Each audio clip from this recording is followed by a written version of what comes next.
All right, well, it's almost the end of the second quarter of 2017, and it's been quite a year so far. The markets are melting up or ripping up, and we are participating in that to some extent. As bearish as we are, we're seeing the S&P up about 8.5% year to date, the tech sector up about 20%, and even small caps just under 3% for the year.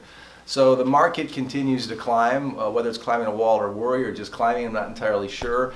There's no doubt in my mind or our mind that a big part of this enthusiasm is still the age-old reality that the Fed has their back for 8 years and counting, and everything's going to be fine, and Uncle Bernie and Aunt Yellen or all the other Fed governors before and coming will take care of things. I think another big tailwind for this enthusiasm is this notion that the Trump stimulus will come, and I'll talk about that later. But right now, this notion that the Fed is going to cover us. Well, let's talk about it. They've got a chance for a stimulus right now in terms of either raising or lowering or keeping rates where they are.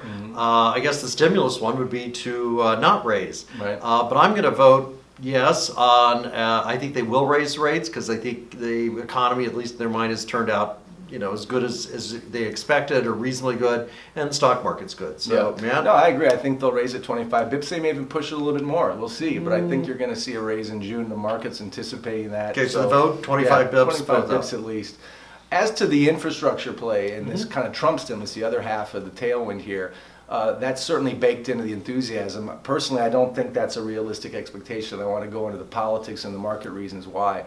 The markets are ripping into this quarter. As we get into August and Labor Day towards the end of or as we go into the next 3 or 4 months, and we hit this debt ceiling reality, I think you're going to see a real reality check. And what I mean by that is, right now, you've got a president with nearly $20 trillion in debt and a national debt that he's inherited. A lot of people say, like Reagan, he'll be able to break that debt ceiling and get things moving. A couple things to keep in mind.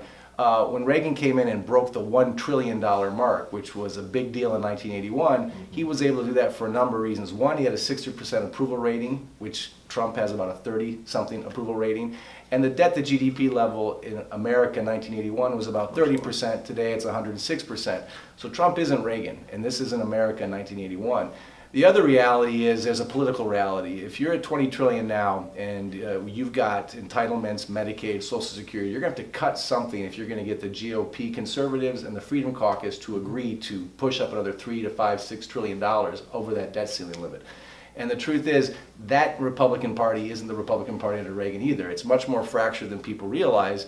And so we're at now, I think the Treasury is at $153 billion. That's the balance sheet of the Treasury. It's down $130 trillion from where it was in April when we had our tax revenues come in. We're burning about $3 billion a day.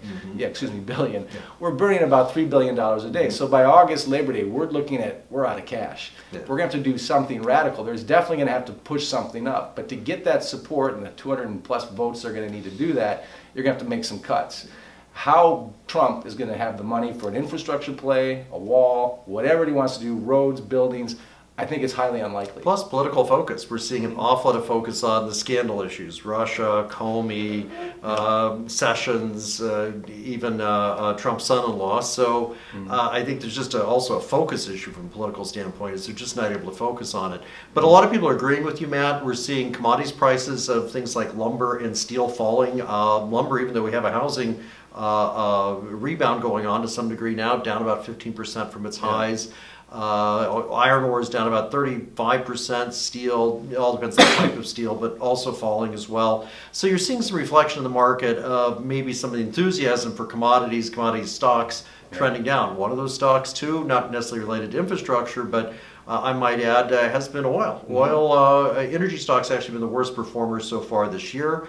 Oil is also has been coming down and is now struggling to kind of stay above $46, even after OPEC has agreed to go ahead and extend its production cuts. So we're seeing something, a little more bearishness playing out there, and see how that goes through the summer. But so far it hasn't affected the stock market, but falling oil prices could be one of those things that does affect the stock market. I don't think the Federal Reserve rate hike will affect it. I think it is baked in, very likely. But if anything, I would watch for China. I would watch for oil, and the two are related. If China blows up, an early indicator is probably that commodity stocks are going down, and you know, people could say you can worry about China every year, and I would say yes for good reason. Yeah. Even if it doesn't happen this year, I think it's one of the big issues facing us going down the road. All very relevant indicators. And I think for me, in addition to those things, just watch what the Fed's doing. It'll raise rates probably in June. What it can't do is save us forever. No. And I think this idea that the Trump stimulus is going to be the next, steroid for the next 8 years is really naive, based on political realities and based on the fact that we're at 20 trillion, now 1 trillion. So it's a whole different world. This is not Reagan 2.0, even close. Thank you.